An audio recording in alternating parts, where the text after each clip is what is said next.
जब आप कहते हैं अनकॉन्स्टिट्यूशनल है तो गैर संवैधानिक कैसे है ओवैसी साहब ये नया कानून? ये सुप्रीम कोर्ट इसलिए जा रहे हैं क्योंकि हमको भारत का संविधान इस बात का राइट देता है। और आपका ये सवाल कि दोनों सदनों ने उसको पास किया है, तो आपको याद होना चाहिए कि एनजेएसी एक्ट को भी लोकसभा राज्यसभा में पास हुआ था और इत्तेफाक से लोकसभा में मैं एक वाहिद एमपी था, ओनली एमपी था जो इसको अपोज किया था। और इसलिए कि वो जब मैंने कहा था कि अनकॉन्स्टिट्यूशनल है, बाद में सुप्रीम कोर्ट ने अपना फैसला दिया कि वो उसमें इंटरफियरेंस है उनके काम में। तो सुप्रीम कोर्ट जाने का बुनियादी मकसद ये है और ग्राउंड्स ये है कि आर्टिकल 14 का राइट टू इक्वालिटी का वायलेशन है, आर्टिकल 15 का डिस्क्रिमिनेशन का इसमें वायलेशन है, आर्टिकल 25 में फ्रीडम ऑफ रिलीजन के तहत हमको अपने रिलीजन पे प्रैक्टिस करने नहीं दिया जा रहा है, और आर्टिकल 26 जिस हर रिलीजियस डिनोमिनेशन को राइट देता है कि अपने रिलीजियस अफेयर्स और चैरिटेबल अफेयर्स को कायम करे, मैनेज करे और मूवेबल इमूवेबल प्रॉपर्टीज ले। तो ये और आर्टिकल 29 कल्चर का एक प्रोटेक्शन है। तो ये बुनियादी चीजें होंगी उसमें।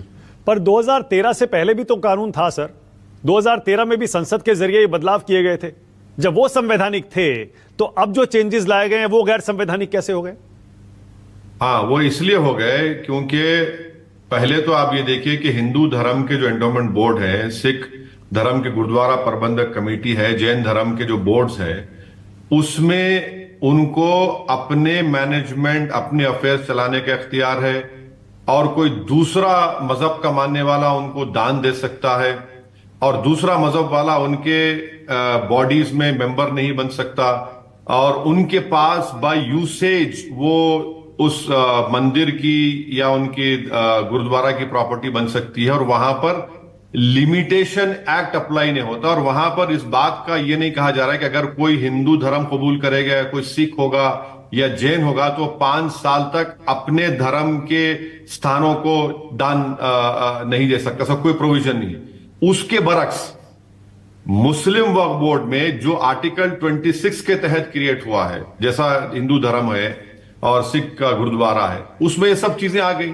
ना तो हमारे मैनेजमेंट हम कर सकेंगे, ना हमको कोई दूसरे धर्म का आदमी दान दे सकता है, ना हमारे पास वक्फ बाय यूजर हमारा निकाल दिया गया जो दूसरे धर्मों में है, और लिमिटेशन एक्ट अप्लाई करने के बाद तो फिर जितने लोग एनक्रोचर्स हैं उनको आप मालिक बना रहे हैं।